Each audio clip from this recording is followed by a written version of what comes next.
साल में 60 से ज्यादा चुनाव के भीतर धांधली का शक है। क्या राहुल गांधी को लगता है कि 2014 से 2024 के बीच 62 विधानसभा चुनाव में 47 चुनाव हारने वाली कांग्रेस वोट चोरी हो जाने से जीत नहीं पाई? नरेंद्र मोदी 25 सीट की मार्जिन से प्रधानमंत्री हैं। 25 सीट वो 35,000 या कम वोटों से जीते हैं। अगर हमें इलेक्ट्रॉनिक डेटा मिल जाए, हम साबित कर देंगे कि हिंदुस्तान का प्रधानमंत्री चोरी करके प्रधानमंत्री बना है। पूरे देश को यह सवाल पूछना चाहिए कि इलेक्शन कमीशन इलेक्ट्रॉनिक डेटा और वीडियोग्राफी क्यों नहीं दे रहा है। मैं आपसे अब कह रहा हूं 100% सबूत के साथ कि लोकसभा में भी आपसे चोरी की गई और इलेक्शन कमीशन को एकदम हिंदुस्तान की सारी इलेक्ट्रॉनिक वोटर लिस्ट पिछले 10 साल की हमें दे देनी चाहिए।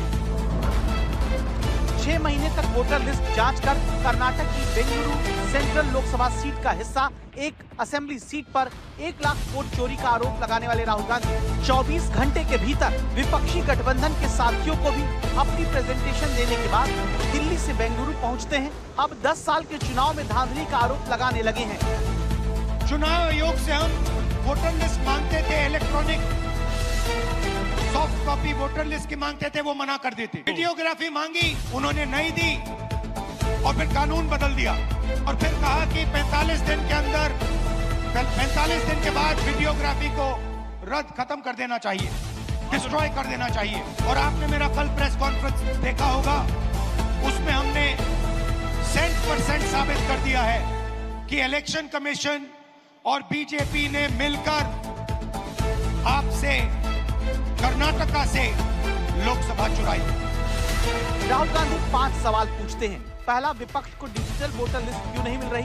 दूसरा, सीसीटीवी और वीडियो सबूत मिटाए जा रहे हैं, क्यों, इसके कहने पर? तीसरा, फर्जी वोटिंग और वोटर लिस्ट में गड़बड़ी क्यों की गई है? चौथा, विपक्षी नेताओं को धमकाना डराना क्यों?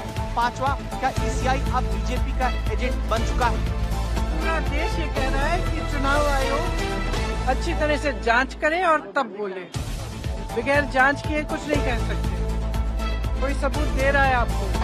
इतनी बड़ी किताब, हर एक विधानसभा में आपने देखी कितने फर्जी वोट थे, सबने देखे। वो सबूत है तो उसको लें, जांच करें और देश को बताएं कि क्या हो रहा है।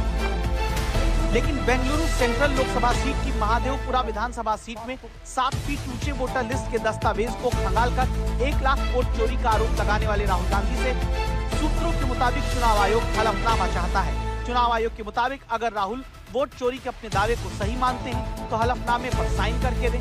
सूत्र ये भी कहते हैं कि चुनाव आयोग के मुताबिक अगर राहुल गांधी को अपने दावों पर भरोसा नहीं है तो वो देश से माफी मांगे।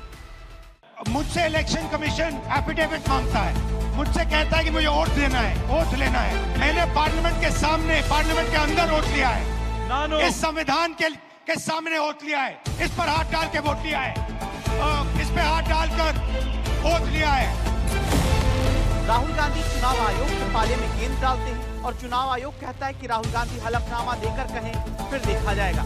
इन सब के बीच बीजेपी कांग्रेस समेत पूरे विपक्ष से सवाल करती है, पूछती है कि लोकसभा चुनाव के 14 महीने बाद सवाल उठाती कांग्रेस के पोलिंग एजेंट पहले इलेक्टोरल रोल क्यों नहीं देख पाए? अगर कर्नाटक चुनाव में कांग्रेस की सीट कम आई है तो पहले ही क्यों नहीं अपील की? फर्जी वोटर, फर्जी पते के आरोप तो लगाए, लेकिन इसी वोटर लिस्ट को तैयार करने में तो कर्नाटक की कांग्रेस सरकार के ही कर्मचारी लगे थे। फिर शंका क्यों है? ये कैसे सिद्ध होगा कि कर्नाटक में बढ़े वोटर बीजेपी के ही थे और बिहार में जो अब घट रहे हैं वो इंडिया गठबंधन के होंगे? एक तरफ कांग्रेस वोटर लिस्ट में गड़बड़ी का मुद्दा उठाती है, दूसरी तरफ बिहार में उसी वोटर लिस्ट की समीक्षा का विरोध करती है। ये दोहरा रवैया क्यों है? भाइयों बहनों, मैं आज राहुल जी को भी कहना चाहता हूं, बंद करिए ये वोट बैंक की राजनीति। मतदाता शुद्धिकरण पहली बार नहीं हो रहा है। आपके परनाना जवाहरलाल नेहरू ने शुरू किया था और अंत में 2003 में हुआ, तब भी कोई विरोध नहीं।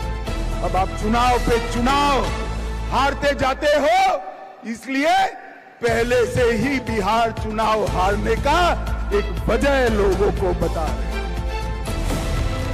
2014 से 2024 के बीच 62 विधानसभा चुनावों में 47 चुनाव कांग्रेस हारी है। 2011 में आखिरी बार असम में कांग्रेस अपनी सरकार को बचाकर दोबारा सत्ता में लौटी। खुद राज्यों में सत्ता में रहते कांग्रेस ने 40 बार विधानसभा चुनावों का सामना किया और उनमें केवल 7 में ही जीत हासिल कर पाई। इसीलिए बीजेपी ये सवाल सामने रखती है कि कांग्रेस अपने शासन की कमी को दूर नहीं कर पाती और जब जनता सत्ता से दूर कर देती है तो फिर चुनावी प्रक्रिया में खामी बताती है। इन आरोपों के बीच सवाल ये भी आया कि देश की सबसे पुरानी पार्टी बिहार में जिस SIR प्रक्रिया का खुलकर विरोध कर रही है, वहीं पहला ड्राफ्ट आने के बाद एक भी आपत्ति विपक्ष के किसी एक दल ने दर्ज क्यों नहीं कराई। भैया घुसपैठिए को मतदाता सूची से निकालना चाहिए या नहीं निकालना चाहिए? अरे जोर से बोलो, निकालना चाहिए या नहीं निकालना चाहिए? चुनाव आयोग ने SIR करना चाहिए या नहीं करना चाहिए? अरे मुझे बताएं।